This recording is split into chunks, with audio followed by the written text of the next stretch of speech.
राष्ट्रीय पशु रोग नियंत्रण कार्यक्रम national animal disease control programme NADCP खुरपका मुंहपका रोग टीकाकरण हेतु आवश्यक अनुदेश necessary instructions for vaccination of foot and mouth disease. पशुओं में टीकाकरण की विधि। खुरपका मुंहपका रोग एक अत्यंत ही संक्रामक बीमारी है जो कि क्लोवेन फुटेड एनिमल्स जैसे गाय, भैंस, बकरी, भेड़ तथा सूकर में होती है। यह एक विषाणु जनित रोग है जिसके होने से पशु में दुग्ध उत्पादन न्यून, मिल्क यील्ड डिक्रीजेस, बांझपन की समस्या उत्पन्न होती है, वैश्विक व्यापार में गतिरोध उत्पन्न होता है। FMD के लक्षण। पशु के शरीर का तापमान बॉडी टेम्परेचर 104 से 106 डिग्री सेल्सियस हो जाता है। पशु चारा नहीं लेता है। लॉस ऑफ एपेटाइट, अत्यधिक लार गिराता है। एक्सेसिव सलाइवेशन, मुंह में छाले पड़ जाते हैं। अल्सर्स इन माउथ, पशु उदास रहता है। रिमेन्स डल, पशु के स्वास्थ्य में लगातार गिरावट होती है। FMD का प्रसार। खुरपका मुंहपका बीमारी एक संक्रामक कंटेजियस एंड इन्फेक्शियस बीमारी है जो पशुओं के आपस में संपर्क में आने से फैलती है। इस बीमारी का विषाणु वायरस पशुओं के आपसी संपर्क कांटेक्ट, पानी, वाटर, चारा, फीड, पशुओं के एक स्थान से दूसरे स्थान पर जाने, एनिमल मूवमेंट ऑब्लिक ट्रांसपोर्टेशन तथा वायु एरोजॉल के द्वारा फैलता है और बड़ी संख्या में पशुओं को संक्रमित करता है। FMD का उपचार। Treatment of FMD। खुरपका मुंहपका बीमारी का सटीक उपचार उपलब्ध नहीं है, अतः टीकाकरण के द्वारा ही बचाव एकमात्र उपाय है। खुरपका मुंहपका बीमारी संक्रमण फैलने की स्थिति में संक्रमित पशुओं को तत्काल अन्य स्वस्थ पशुओं से अलग आइसोलेट करना चाहिए तथा लक्षण के अनुरूप पशु चिकित्सक की सलाह से उपचार सिम्प्टोमेटिक ट्रीटमेंट तत्काल शुरू कराना चाहिए। संक्रमण फैलने के स्थान की भी सफाई कराई जानी चाहिए। डिसइंफेक्शन होना चाहिए। सटीक उपचार नहीं होने के कारण टीकाकरण ही एकमात्र उपाय शेष है, अतः झुंड टीकाकरण हर्ड ऑब्लिक मास वैक्सीनेशन अत्यंत प्रभावी है। Prevention is better than cure, बचाव उपचार से बेहतर है। पशुओं में FMD टीका से पूर्व पशु की टैगिंग जरूरी है। पशु को टीका लगाने से पूर्व पशु की टैगिंग कर पशु मालिक तथा पशु की समस्त सूचनाएं इनाम पोर्टल पर पंजीकृत की जानी आवश्यक हैं। पशुओं में खुरपका मुंहपका बीमारी के टीकाकरण में कोल्ड चेन का अहम स्थान है। खुरपका मुंहपका बीमारी के टीकाकरण में टीका के पशु को लगाने तक कोल्ड चेन यानी कि 2 डिग्री सेल्सियस से लेकर 8 डिग्री सेल्सियस तापमान पर संरक्षित होना आवश्यक है। टीका की गुणवत्ता को बनाए रखने के लिए कोल्ड चेन का होना अत्यंत आवश्यक है। कोल्ड चेन को बनाए रखने के लिए फील्ड वर्कर्स को वैक्सीन कैरियर्स दिए जाते हैं। Vaccine carriers are insulated containers lined with frozen ice packs keep vaccines and diluents cold during transportation. ये टेम्पररी स्टोरेज का एक माध्यम है जिसमें कि आप 48 घंटे तक वैक्सीन को संरक्षित कर सकते हैं। किसी भी वैक्सीन कैरियर का बिना आइस पैक के कोई भी उपयोगिता नहीं है, अतः जब भी आप वैक्सीन कैरियर का प्रयोग करें तो उसमें आइस पैक को अवश्य लगाएं। आइस पैक को लगाने के बाद ही आप वैक्सीन को उसके अंदर संरक्षित करें। आइस पैक 2 तरह के सामान्य रूप से मिलते हैं, जिसमें एक डब्बे नुमा लिक्विड जिसमें भरा होता है वो होता है हार्ड होता है, दूसरा जेल फॉर्म में होता है, जेल आइस पैक होता है। दोनों ही स्थिति में आपको आइस पैक को उपयोग में लाने से पहले कम से कम 2 घंटे तक फ्रीजर में रखकर इसे ठंडा किया जाना आवश्यक है, तभी यह प्रभावी सिद्ध होगा और वैक्सीन की गुणवत्ता को बनाए रखा जा सकेगा। सबसे पहले टीकाकरण में सबसे पहले उपलब्ध टीके के बोतल पर या पैकिंग पर तथा उसके साथ उपलब्ध समस्त सूचनाओं को सावधानीपूर्वक पढ़ें। टीके के प्रकार, route of injection, expiry date, manufacturing date, dose इत्यादि देख लें, आवश्यक निर्देश देख लें। एफएमडी टीके के बोतल पर लिखे निर्देशों को ध्यान से पढ़ें। न समझ आने की स्थिति में पशु चिकित्सा अधिकारी से पूरी जानकारी अवश्य ले लें। टीके की बोतल पर, वैक्सीन की बोतल पर, पैकिंग पर सभी जानकारियां अंकित होती हैं, जिसमें डोसेज और route of administration, dose, manufacturing date, batch number, expiry date सब कुछ लिखा होता है, जिसको आप बोतल के पीछे वाले हिस्से में देख सकते हैं। टीकाकरण के समय एफएमडी टीकाकरण में कुछ खास बातें आपको ध्यान रखनी है। टीका पशु के शरीर में मांसपेशियों में लगेगा। डीप इंट्रामस्कुलर लगाया जाना है। इसको चमड़ी के नीचे नहीं लगाया जाना है। इस बात का विशेष ध्यान रखेंगे कि इसे डीप इंट्रामस्कुलर ही लगाना है, मांसपेशी के अंदर ही लगाना है। टीके का कोल्ड चेन बनाए रखना अत्यंत आवश्यक है, जिसके लिए आप vaccine carrier with ice pack अवश्य उपयोग करेंगे, जिसमें कि आइस पैक को कम से कम 2 घंटे तक फ्रीजर में रखा गया हो, ठंडा किया गया हो। टीकाकरण के लिए आप 18 से 16 गाज की नीडल का उपयोग, जिसकी लंबाई 1.5 इंच हो, 2 से 5 ml के सिरिंज के साथ कर सकते हैं, जिससे कि यह नीडल पूरी तरीके से मांसपेशियों तक पहुंचे और टीका सही स्थान पर पहुंच सके। प्रत्येक पशु के लिए अलग अलग स्टेराइल डिस्पोजल नीडल सिरिंज का प्रयोग करें। वैक्सीन कैरियर में आइस पैक को जरूर रखें, ठंडे आइस पैक को रखें, जिससे कि टीका की गुणवत्ता को बनाए रखा जा सके। पशु स्वामी पशु की सूचना लेने के लिए अपने साथ पंजिका ले जाएं, डेटा रजिस्टर ले जाएं, जिससे कि बाद में आप समस्त डेटा को इना पोर्टल पर अंकित कर सकें।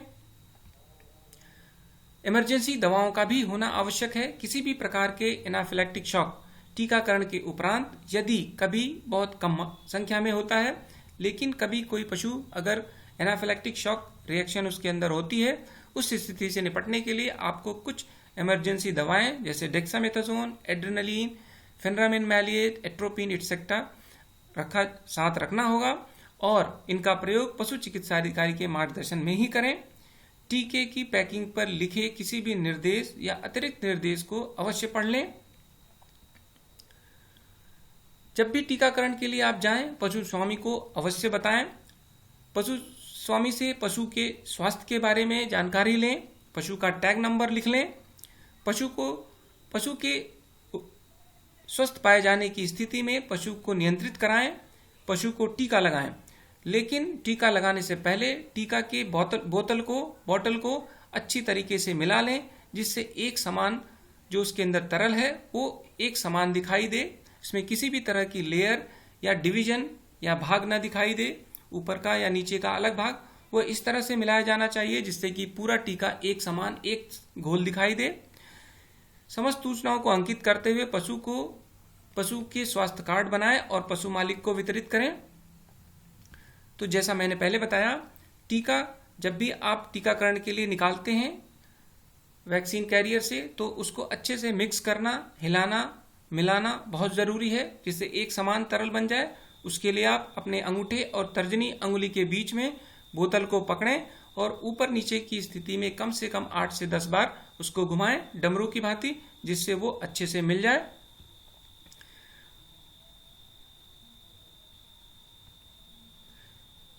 इससे पहले कि आप टीके को सिरिंज में लें, सिरिंज के बारे में भी आपको जानकारी होना आवश्यक है।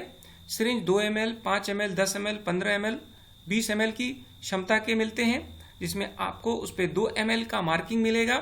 क्योंकि एफएमडी टीका का डोज 2 ml ही है, इसलिए 2 ml का ध्यान रखना आवश्यक है।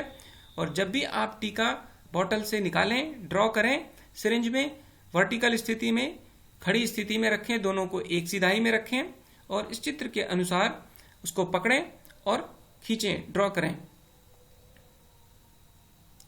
आप देख सकते हैं कि कैसे 2 ml जो है वैक्सीन ड्रॉ की जाती है, लेकिन इससे पहले आपको सुनिश्चित करना आवश्यक है कि टीका अच्छी तरीके से मिल गया है, उसका घोल एक समान बन गया है।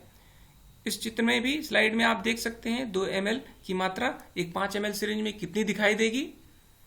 इसके बाद आता है, जब आप सिरिंज में टीका ले लेते हैं तो फिर आपको ये भी जानना आवश्यक है कि टीका लगाना कहाँ पर है। पशु के शरीर में सामान्यतः 2 स्थानों पर, गर्दन के दोनों तरफ और पुट्ठे पर दोनों तरफ टीका लगाया जाता है। लेकिन पुट्ठे का चयन प्राथमिक रूप से नहीं किया जाता है। गर्दन का चयन प्राथमिक रूप से किया जाता है, क्योंकि आप गर्दन को नियंत्रित करा सकते हैं और वहां पर टीका लगाने से आपको किसी तरह की हानि या दुर्घटना या चोट लगने की संभावना कम रहती है। पिछले हिस्से में इसकी संभावना ज़्यादा रहती है। आप देख सकते हैं गर्दन पर एक तिकोना ट्रायंगल एरिया बनता है जहां पर टीका लगाने का सबसे उपयुक्त स्थान है। आप कुछ और चित्र देखिए। गर्दन में 3 इसकी बाउंड्री होती है। न्यूकल लिगामेंट, स्पाइनल कॉर्ड ऊपर की तरफ होती है, पीछे की तरफ कंधा होता है, शोल्डर की बोन्स होती हैं, नीचे जुगुलर फरो होती है जिसमें जुगुलर वेन होती है, आर्टरी होती है। तीनों लैंडमार्क जो है पेरिफेरी है। बाउंड्री वॉल के बीच का स्थान जो होता है वो सबसे उपयुक्त होता है, जहां पर एफएमडी का टीकाकरण इंट्रामस्कुलर आप लगा सकते हैं मांसपेशी में। आप देखें कि मांसपेशी में आपको पहुंचने के लिए आपको नीडल को थोड़ा तेजी से, दृढ़ता से प्रिक करना पड़ता है और कम से कम 1 से 1.5 इंच आपको अंदर प्रिक करना पड़ता है, जिससे कि वो मांसपेशियों तक पहुंच सके और गलती से भी वैक्सीन सबक्यूटेनियस न जाए, जिससे कि कोई लोकल रिएक्शन या स्थानीय रिएक्शन हो और स्वेलिंग हो। तो इसलिए मांसपेशी तक पहुंचना बहुत ही आवश्यक है। आप इस स्लाइड में, पिक्चर में भी देख सकते हैं। सबसे पहले जो है नीडल को प्रिक किया गया, इसके बाद उसके हब को पकड़कर सिरिंज से वैक्सीन को उसके अंदर इंजेक्ट किया गया। वैक्सीन की सही मात्रा और सही स्थान पर पहुंचने के लिए पशु को नियंत्रित करना भी बहुत आवश्यक है। इसलिए जब भी वैक्सीनेशन करें पशु को नियंत्रित अवश्य कराएं।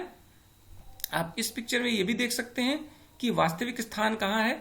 साइट फॉर एफएमडी वैक्सीनेशन मांसपेशी है। 3 चरणों में जो चमड़ी होती है, पहली स्किन है, सबक्यूटेनियस टिश्यू है, इसके बाद मांसपेशी आती है। इसके लिए आपको थोड़ी गहराई में 1 से 1.5 इंच जाना पड़ेगा, तभी आप मांसपेशी तक पहुंच पाएंगे और टीका को सही स्थान पर पहुंचा पाएंगे। टीकाकरण के उपरांत पशु स्वामी के लिए भी कुछ सलाह है जो आपको वहीं पर बताना है कि टीकाकरण के पश्चात पशु को धूप वाले स्थान पर न बांधें। अगले 24 घंटे तक पशु के स्वास्थ्य पर नजर रखें। टीका के स्थान पर सूजन की स्थिति में परेशान न हो। सूजन 24 से 48 घंटे में ठीक हो जाता है। सूजन के स्थान पर 12 घंटे के बाद गुनगुने नमक पानी से सिकाई की जा सकती है। पशु मालिक को टीकाकरण के फायदे के बारे में अवश्य बताएं। घर घर जाकर टीकाकरण करें जिससे एक भी पशु छूटने ना पाए। 4 माह से कम उम्र के पशु को टीका न लगाएं। जिस पशु के शरीर का तापमान सामान्य से अधिक हो, बुखार हो, उसको भी टीका न लगाएं।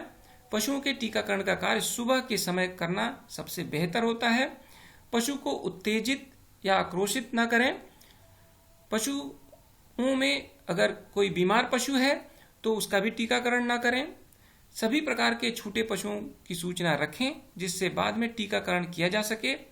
किसी भी तरह की एनाफिलैक्टिक शॉक के लिए पशु को कुछ समय के लिए देखें। 4 से 5 माह के उम्र के पशुओं को प्रथम टीकाकरण के 1 माह के बाद एफएमडी टीका का बूस्टर डोज देना आवश्यक है, उसको अवश्य लगाएं। टीकाकरण के बाद नीडल सिरिंज को एकत्रित कर निर्धारित प्रक्रिया के अनुसार निस्तारित कराएं। एफएमडी टीका की बोतल के खाली होने पर इधर उधर न फेंकें। टीकाकरण में प्रयोग की जा चुकी सामग्री को प्राप्त किए स्थान या संस्था के पास जमा करें जिससे उसे बायोसिक्योरिटी के साथ निस्तारित किया जा सके। दैनिक टीकाकरण के अंत में बोतल के बचे हुए टीके के डोज को संरक्षित या उपयोग में न लाएं।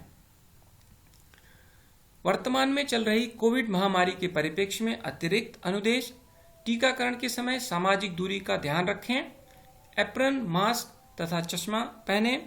पशु मालिक के परिवार से दूरी बनाकर कार्य करें। किसी भी अनावश्यक वस्तु को न छुएं, न खाएं तथा टीकाकरण के बीच बीच में हाथ धोना न भूलें। हर्ड/मास वैक्सीनेशन अर्थात समस्त पशुओं का टीकाकरण सुनिश्चित करें। अंत में कृपया ध्यान रहे, बचाव उपचार से बेहतर है। Remember, prevention is better than cure.